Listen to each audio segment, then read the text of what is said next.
Welcome back, baseball fans. The 1974-77 Carryover League 4th round draft results. Fun round. By process of elimination, we know what year you have to take the player from, the 4th of the 4 years you haven't selected yet, so that narrows the pool of players to consider, for the better or worse. Sometimes you are stuck in a year. You're like looking at a year, and then you're looking at needs and BPA and all that, and you're like, do I have to pick? And it's like, yeah, pick somebody. And sometimes it's an undesirable person, or maybe you're just taking a player knowing he would get better in another year, so that you get at least possession of the player before another team scoots him up when he's better. Let's say, for instance, you take a lousy guy in 1975 who's good in 77. Well, that team wanted to take the guy in 77, but you beat him to the punch. Moreover, now that you possess the player, you could theoretically use a draft token and undrafted free agency and improve them to that card as well. So that's a last effort if you're not able to find talent. Also at this point, keeper players are now available for trade by teams. Let's take a look at that first to get that out of the way, because there's not a lot left, and we like that when keepers are no longer available. So right in this area here, this used to be blue, and there used to be a K for keeper here. Well, I put a formula in to get rid of the K. I colored the Arizona green. I didn't color the rest, but at least it quickly lets me know that there's no more keepers here. These are all Arizona players in alternate years. If I page down, you just have to look into this column to see potential keepers.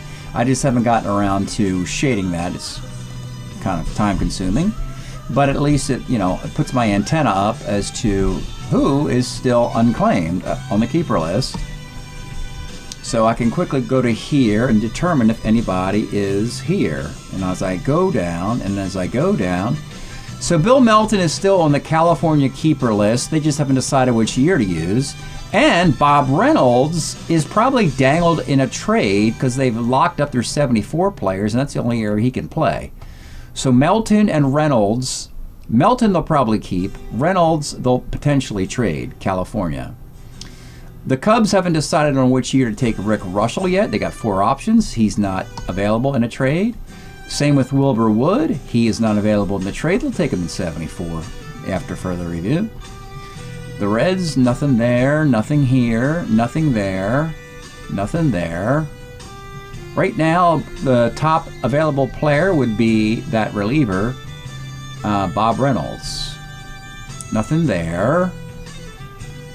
Doug Bird, any of 4 years for Kansas City, they'll most likely keep him. He's a potential trade piece. If he was left-handed, if anybody was left-handed, they'd be trade pieces, folks. Nothing there. Nothing with Milwaukee. Twins are deciding which of the 4 years for Bert Blyleven. It's tough.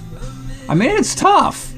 He's got a $114, $109, $112, $106. You're thinking, take any. And I'm like, yeah, of course, take any.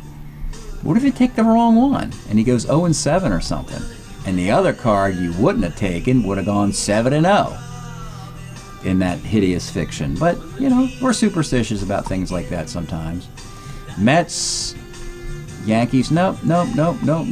Everything is going to par. This we like. We don't like keepers left out there. And we're only going to see, I think, one more, I believe, Seattle. So Seattle, Bob Stinson. He's a trade chip. I doubt it. They'll take him. Nobody wants him. If somebody wants Stinson, the Seattle will go, yeah, you can have him. But otherwise, it's not of significance. Giants, nothing there. Cardinals, nothing there. Texas, nothing there. And Toronto, nothing there. So there we go. So we know we've done a good job of keeping the guys we wanted to keep. That is very, very good.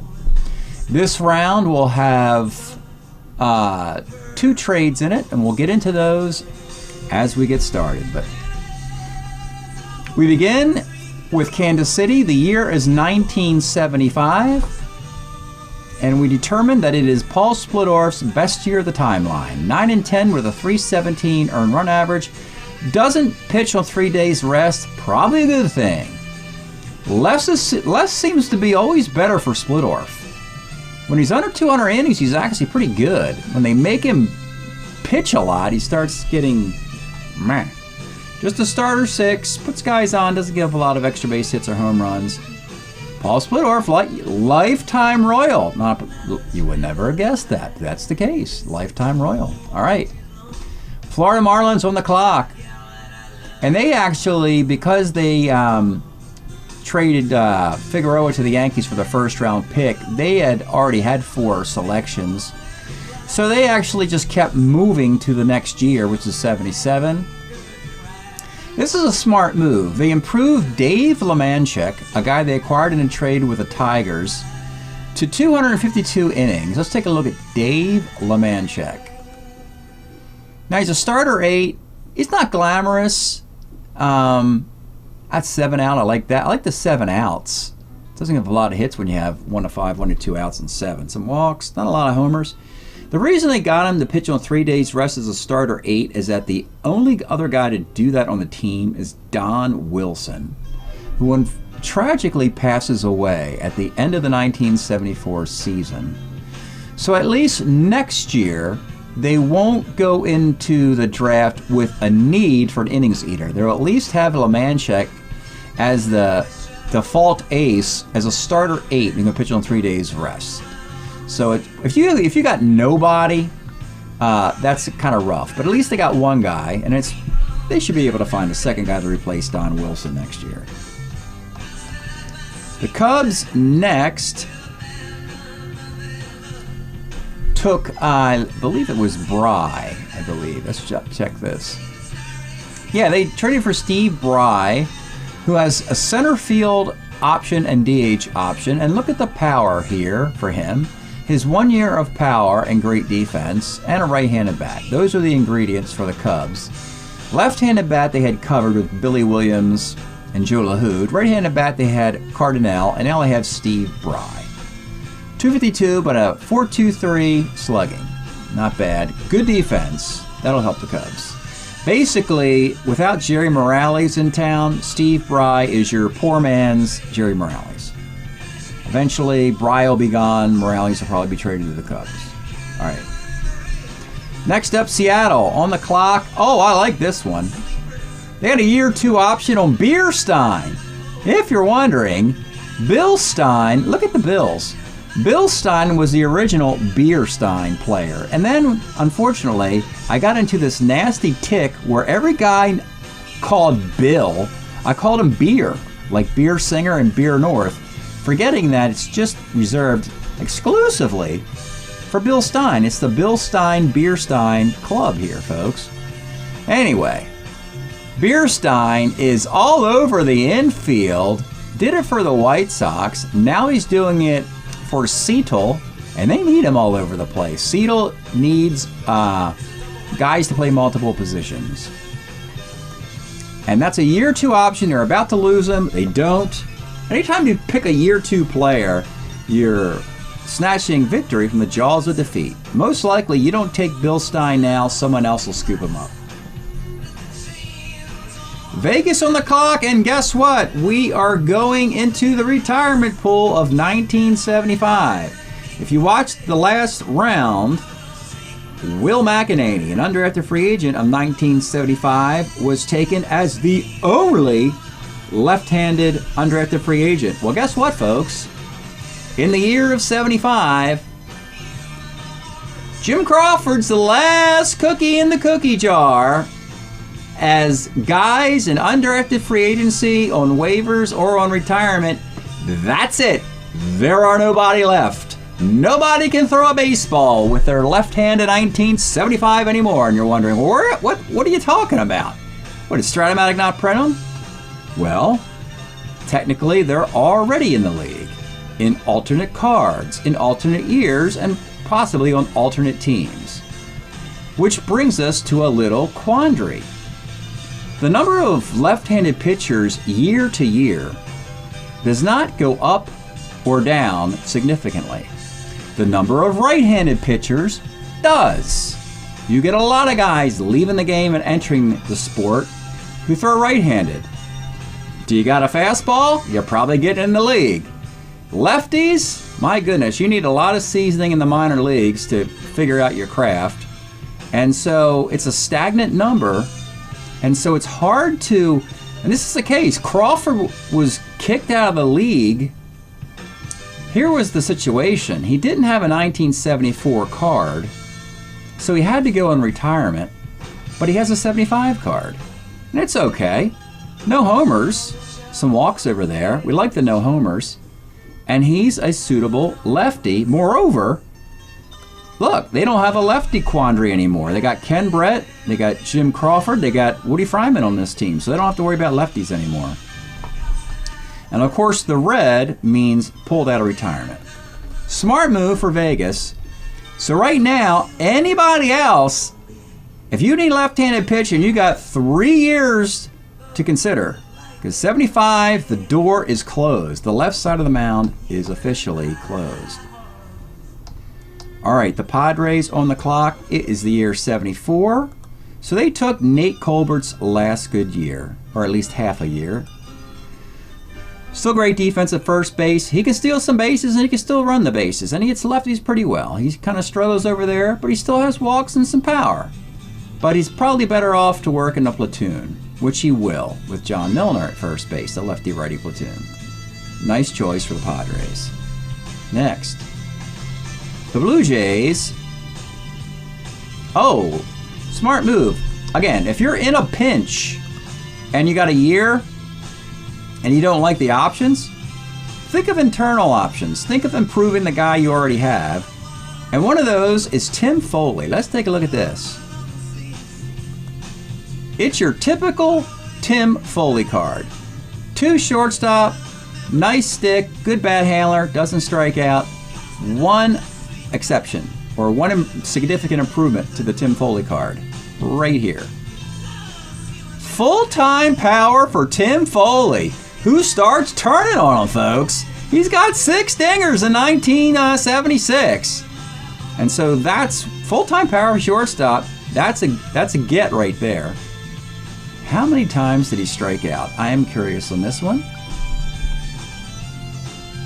Did he really strike out 33 times? Yes, but he only walked 16. So 572 plate appearances for Tim Foley. 16 walks, which is terrible, and 33 strikeouts, which is amazing. Dude likes swinging the bat and connecting with the ball. He just does not swing and miss very often. All right. Cleveland is on the clock. And I believe they pulled the trigger on Clyde Wright, the guy they got in the trade with Toronto. So Cleveland and Toronto swapped the lefties Fritz Peterson for Clyde Wright, almost the same kind of pitcher in different years. Starter rate on 3 days rest, not glamorous. What we liked about the card is doesn't put a lot of guys on base. You see there's not a lot of walks. Single 1 of 7 there. Homer 12 there. The ERA is not spectacular at all. It's a 4.42 ERA, and he's 9-20. But we kind of like the fact that he pitched okay in the Winter Baseball Classic, and his WHIP is 137. So he'll be the least used starter on that team, the starter 3. Next up, Portland.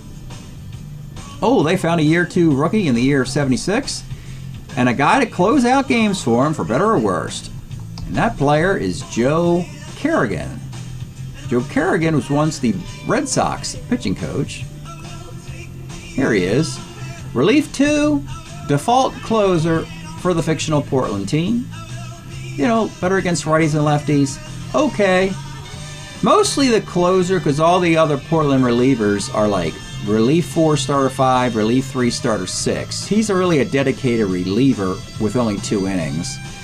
So he's sort of like the best option to do just close out games, while the other guys can give you some length, as they say. Angels on the clock. Oh yeah, the 77 option. They took Joe Ferguson. They had a couple of years to choose from.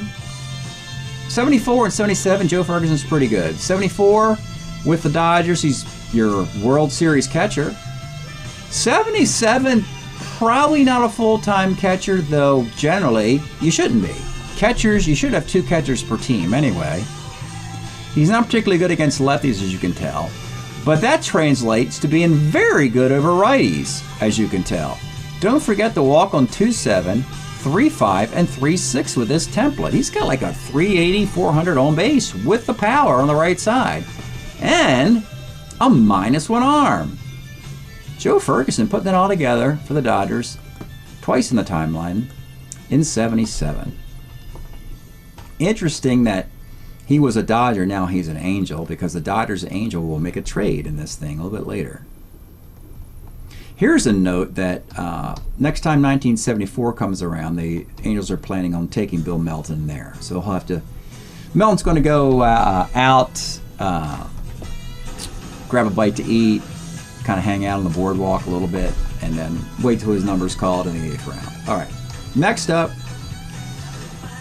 Colorado Rockies. They had the 75 option for Al Fitzmaurice as a guy who can pitch on 3 days rest. And here he is, just a starter 6, but it's a good 6 innings. He's a single 1 to 6 and 1 to 2 there. Not a lot of home runs. Don't like the extra base hits versus lefties. But again, it's Colorado. They generally aren't too picky about their starters. Moreover, they only have to have one more selection in this draft, and they're technically done until they get to undrafted free agency and they decide they want to improve some guys. All right, the Expos are on the clock, and you see the red. Anytime you see dark red, it means they're pulling a guy out of retirement. They do it in 75, which for whatever reason seems like a very yucky year. But here's the caveat. Available players presently in 75 are weak. But next year's draft, a lot of those unavailable players will be available because they're playing in 74. And then they open up to be playing in 75. So that's the reason why 75 looks weak right now. Bob Moose. Tragic story of Bob Moose. He still has a year or 2 left before his tragic passing. Relief starter, and you know, pretty consistent guy. I really like him against lefties. Doesn't give up many hits at all over here. Not many homers over there. Probably be using him in the bullpen. He's no longer a quality starter, but that's what Arizona needed. They need 2 right-handed pitchers, 1 to start, 1 to relieve. Or I should say the Expos needed that. He used to pitch for Arizona. Next, the Yankees. Oh, they filled their 74 needs with 2 guys, Doc Medich and Lindy McDaniel. Just checking the boxes for the Yankees. They had, here's the last good McDaniel card. We call him a righty who gets lefties out in a long relief role. Perfect. Dick Tidrow. Don't worry about this. Don't worry about that, because I got Dick Tidrow dominating on the right side. So Tidrow, McDaniel, they also have Fred Sherman and Sparky Lyle in the bullpen. So they have all the situations taken care of. Doc's a starter 8. He joins Ed Figueroa. He joins Ron Guidry as the top 3 arms in that rotation, trying to get that team to World Series. Who else would they have? They haven't gotten Catfish Hunter. They're not going to get him for a while until Oakland's done with him. Mike Torres, they're not going to get him either. Baltimore and the Yankees. Baltimore and Oakland still have rights to those guys. Or actually, Baltimore traded Torres to Oakland already. But yeah, so right now, Medich, Guidry, and Figueroa have got to hold it down for the Yankees in their quest to win the American League East. Cardinals. Oh, this could be the best moment of the draft. 77. We talked about they went with the old guard early. We're talking Frank Robinson, Bob Gibson, Reggie Smith, John Curtis. 76, they had the year 2 option, of course, on John Denny, which opens up the door in 77. And this is what you have to do. You protect your guys, you keep them stashed, you wait for them to bloom, and you pop both guys at the same time. Keith Hernandez and Gary Templeton welcome to St. Louis, and suddenly the Cubs, the Pirates, and the Reds are going, what? What was that? That was a door opening up. The door to the division. It's now a four-way race now. You got Keith Hernandez, first really good, productive year is 77, 292. Crushes lefties okay against the righties. And you got your shortstop, who's now a B stealer. He's hitting 322, most on the right side. Cardinals. The Cardinals, we have bemoaned how unfortunate the timeline has been trying to keep up with the other three teams in their division. They have significantly cut into that deficit in talent. So they're closing in. It's not the 82 Cardinals who go to the World Series or the 81 Cardinals who have the best record in the East. No, we're not there yet. But we got some nice looking pieces finally in St. Louis. This might be the best draft of all of them when you consider those adding those two players in John Denny. All right. Brewers on the clock. They clocked in 1974 for John Briggs. 30 years old now. Still does the same thing, kind of a one-trick pony. He's that lefty. He doesn't mind left-handed pitching at all. You see at 34%. He has got the power. He has got the walks. He can't catch a cold.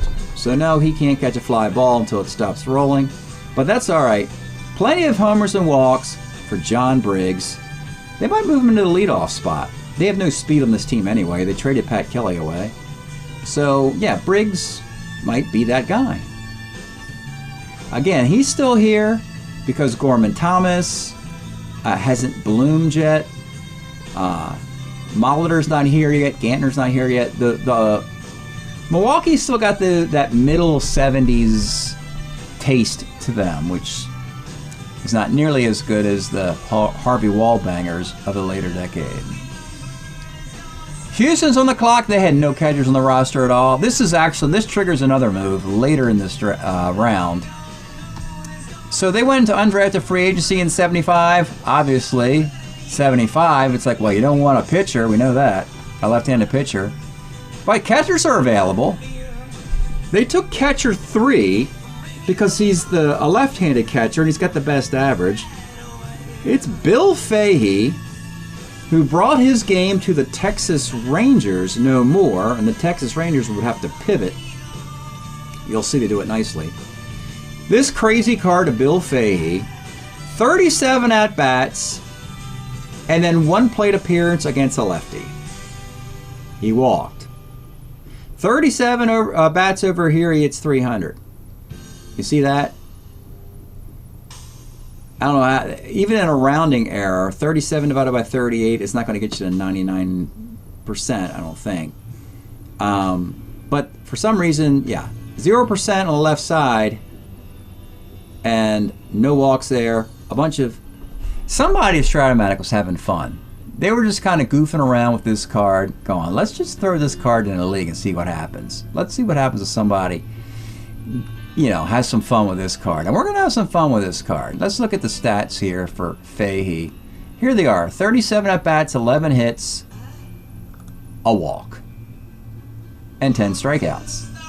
297 hitter, Bill Fahey, half of a catching platoon for the Houston Astros. Now they just need a right-handed batting catcher versus lefties, the easiest kind of catcher to find. Your Boston Red Sox are on the clock. They need to punch the year of 75. They do. They get a World Series pitcher, for better or worse. 14-game winner Roger Barrett is taken by the Boston Sox. He had at least 3 seasons with a very high winning percentage. I think he was 13-2 once. He's 14-3 here. Can't stand these walks, but that's an out there. Not a lot of homers, not a lot of extra base hits. Okay against lefties.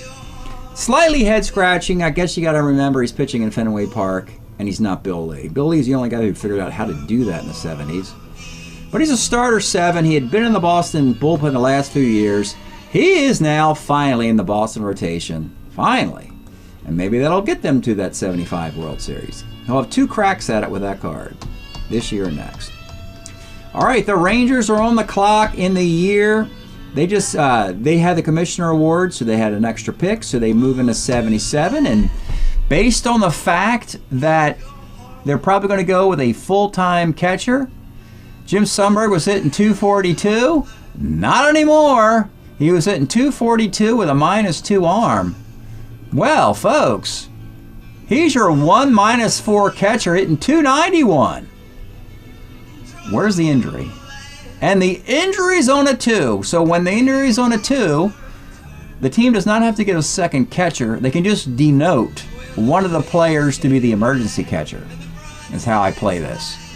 So there'll be a guy on this roster, a utilitarian type of player, kind of maybe a right-handed third baseman or a first baseman, someone like that. Lenny Randall. There's a guy who bounced around the diamond. Sure, he'll strap some shin guards on in case of an emergency. He's the emergency catcher for the Texas Rangers. All right. For lack of anybody better than that. Philadelphia is on the clock. This is not a particularly fantastic pick. Connects them to a player in their own farm system. It's Jerry Martin. They needed a fourth outfielder with some defense because they want to get Luzinski out of the games late. He has bad defense. So they got Jerry Martin. They needed a bat versus left-handed pitching, and he solves that also. So the batting average is not very good because of the high percentage on the right side of the card. But on the left side of the card, there's a lot of extra base hits to like. A 14 homer, a 15 triple, automatic doubles, and a double 13 there. Hits about 260, 270 because he's got 5, 6, 7, 8, 9. He barely has a column of hits. He's got 3 defense all over the outfield. You don't want him to play over here. Put a big X there. That's what they need. This is fit. This is the type of player that fits the Phillies, and he's a Philly. Jerry Martin played for Philadelphia. Nice match of talent to need.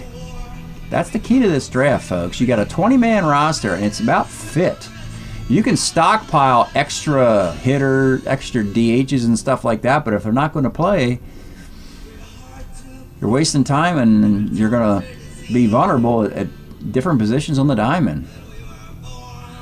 Giants on the clock, and in 77 they doubled up with 2 players.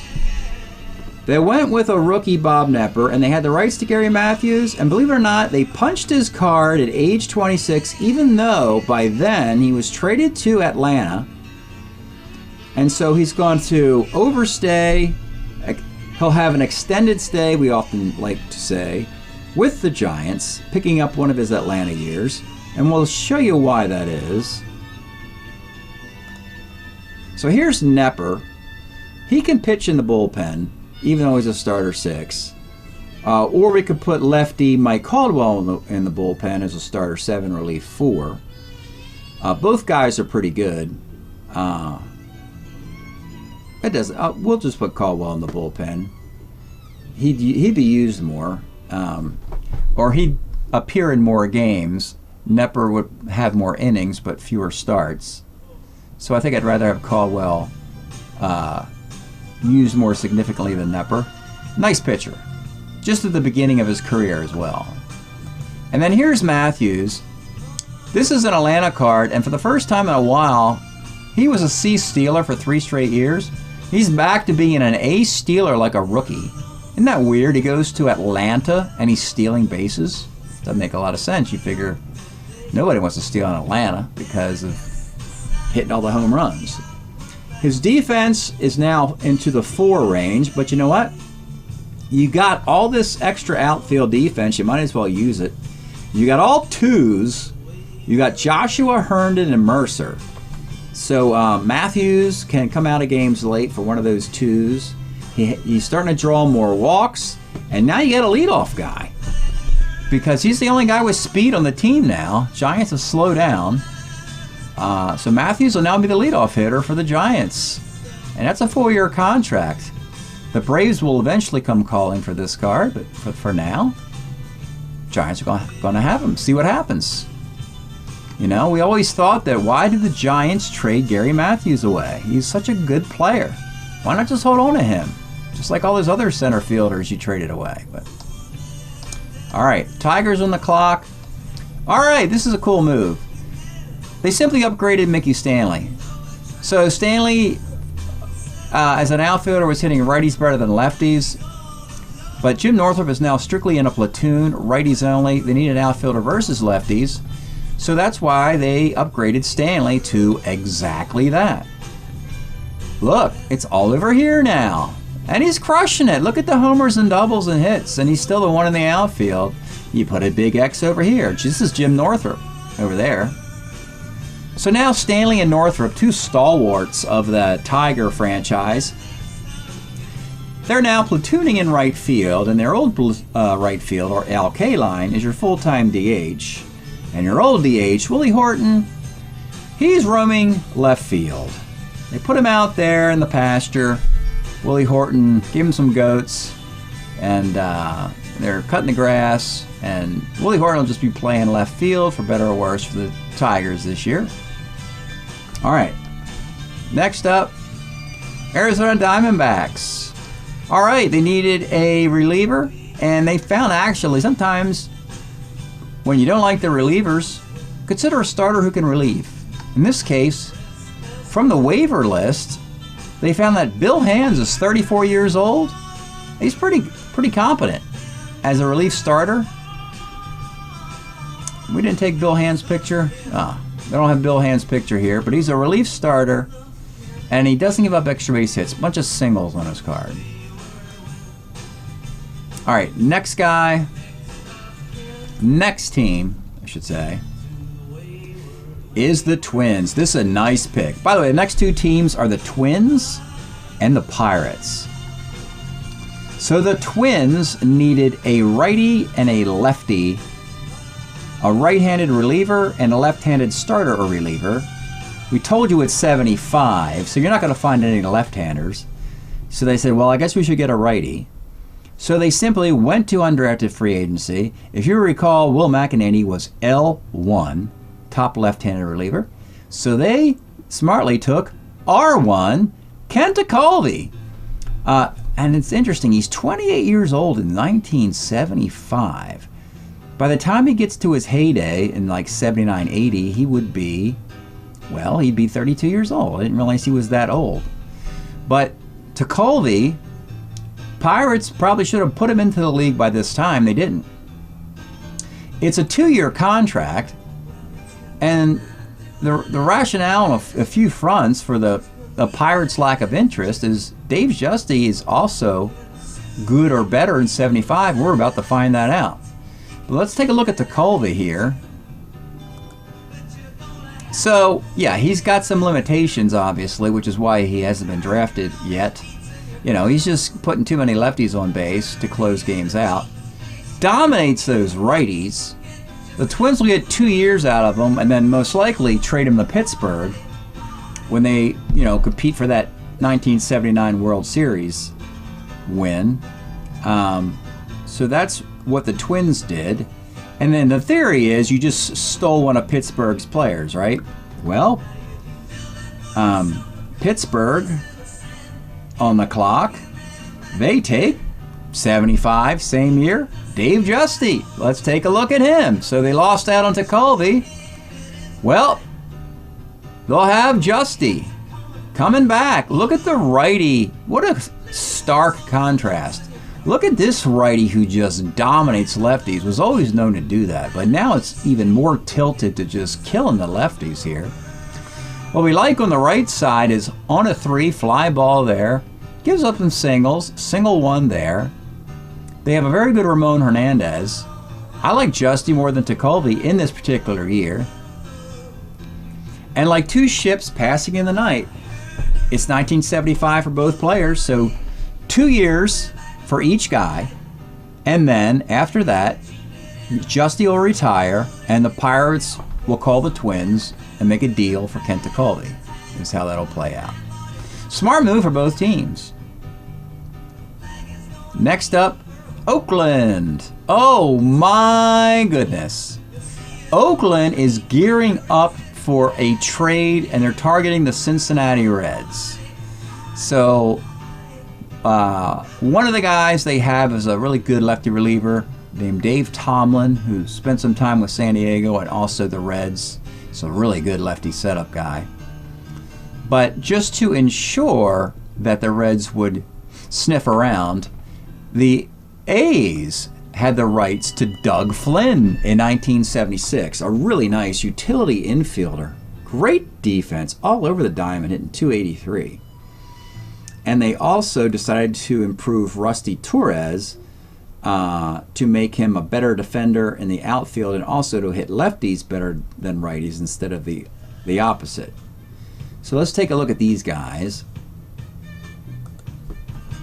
Here's Doug Flynn. Nice card for him. I'll have another nice card where it's like $2.99. One of the better utility players in the entire league right now. And this is 76, so he would have definitely helped the Cincinnati Reds, get to the World Series. By the way, some of the unsung heroes on that 76 Cincinnati team, this great card, Bob Bailey hits $2.98. Ed Armbrister hits $2.95. I mean, they get contributions all throughout the lineup and the bench. And that's exactly how you win a World Series. Deep depth, a lot of guys available on the bench for injuries and late game substitutions. The Reds had a ton of that. So that's Flynn, and now Torres is now better on the left side than the right side. It was flipped before, but they really need him over here now because they have left-handed bats over here. They've had Claudel Washington, and they drafted Mitchell Page, two almost identical players. So you need somebody to hit the lefties instead of them. Ohio is up next on the clock. They had a 74 option for Tom Hall, and then this is another case where you're like, thank goodness we protect our lefties. It's not glamorous for Tom Hall, but if you don't have a lefty, boy, going fishing for one, as you can tell, is very tedious. We call him a lefty who gets lefties out, even though he doesn't really do that. We'll just say he does that because he walks a lot of guys. Gives up a lot of homers over there. We'll just ignore that. Forget he gives up a lot of homers over there.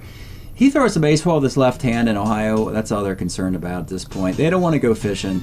They want to take what's ever frozen out of their freezer and nuke it, put it in the microwave, and have that instead. All right, Mets on the clock. The year is 77. They had a lot of options, just not the fit. A lot of right-handed pitchers. They don't need a right-handed pitcher, but this is a fit. This is Steve Henderson.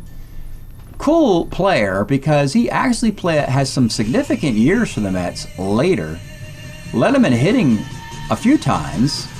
Let's take a look at Henderson. Just getting started. And yeah, it's a $2.97 card. Defense is horrendous. And could kind of hide him at DH a little bit. But the reality was guys like John Stearns aren't ready. Lee Mazzilli's not ready. Joe Youngblood's not ready. Henderson's ready. And that's why he's here. And they needed somebody to bat versus lefties. They got enough guys. They got about 9, 10, perhaps 11 guys who could hit versus right-handed pitching. They have only about 8 decent guys who can hit versus left-handed pitching, so they need Steve Henderson to play against those guys. Nice pick for the Mets. It's nice because you don't have to go outside your organization to find that fit. All right, the Reds. So, yeah, the Reds came calling. There was a deal, and it's kind of wild. It's just a 1-for-1 trade, but what do you see who the Reds gave up? So the Reds sent Pat Zachary, his best year of 1976, to Oakland for lefty reliever Dave Tomlin. And check this out. Not the Reds. Oakland gets the token. And the Reds are like, no, you give us the token. And the A's are like, no, we don't really need Pat Zachary. We got Catfish Hunter, Kenny Holtzman, Mike Torres, Brent Strom, and Raleigh Fingers. We'd like to have him, but you need Dave Tomlin. You need somebody to throw left-handed, because if the Reds screw their entire World Series title up by having no competent left-handed pitching on their team, You know, so yeah, it's just a draft token added to Oakland in the deal. But the good news for the Reds is they've got all their bases covered now. And frankly, they had 5 starters because they have Fred Norman to go into the rotation with Don Gullett, Gary Nolan, and Jack Billingham. Remember Jack Billingham? They weren't sure if they were going to keep him or not. Well, they need him now, and they took him. So that was a smart move. That sets up letting Zachary go. And think about it. How long did the Reds hold on to Pat Zachary? He was gone in 77 in the Seaver trade anyway. So, smart move for Oakland.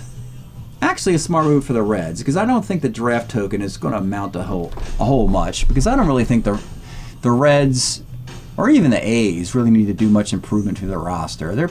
Both teams are pretty loaded in this thing. So that's 76 cards on each. That's why it was a 1-for-1 trade. But for now, they have to draft a player in 75, and they found this guy, Dave Collins, undrafted free agent in 75, LF2. He's the second best left fielder available in undrafted free agency. He doesn't have to play there. They need a DH, and they got some speed and a DH, and a guy connected to the Reds.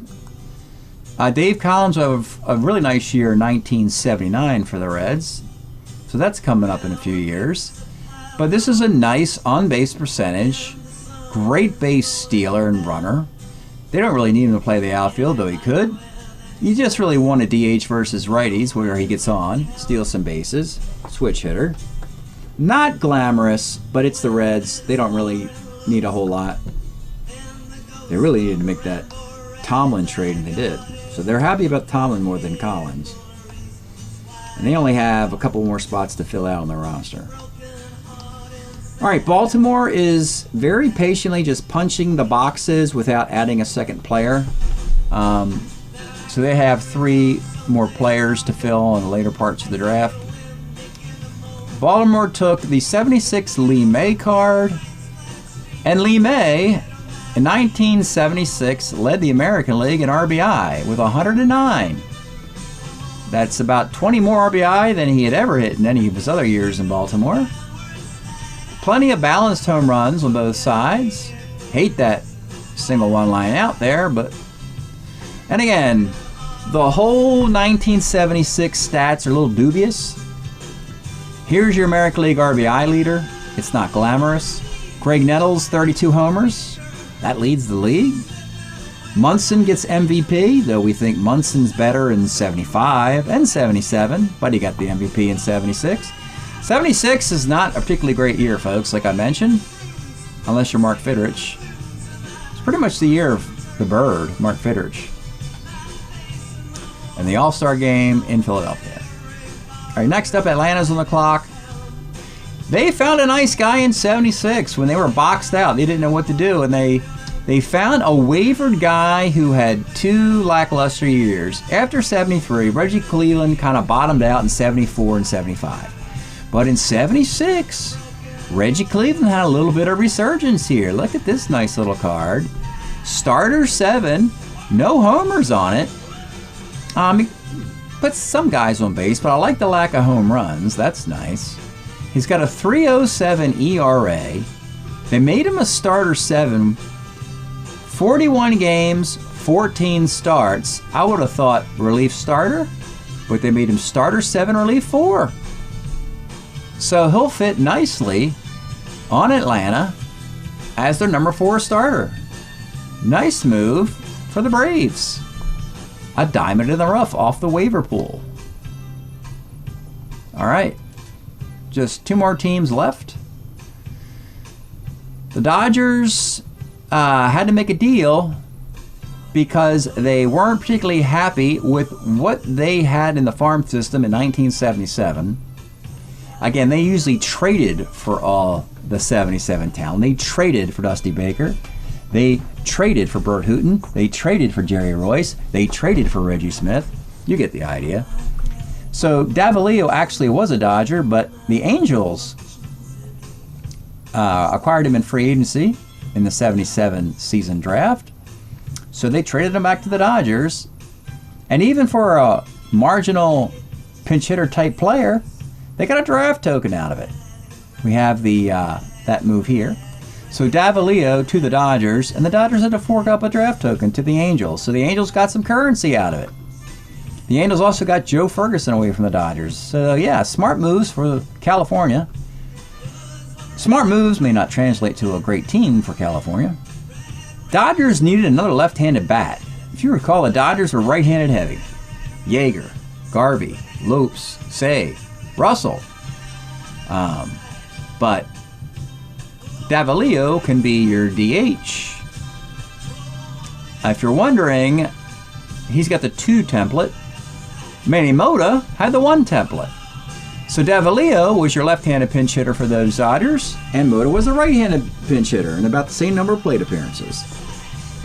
So he becomes the Dodger left-handed DH.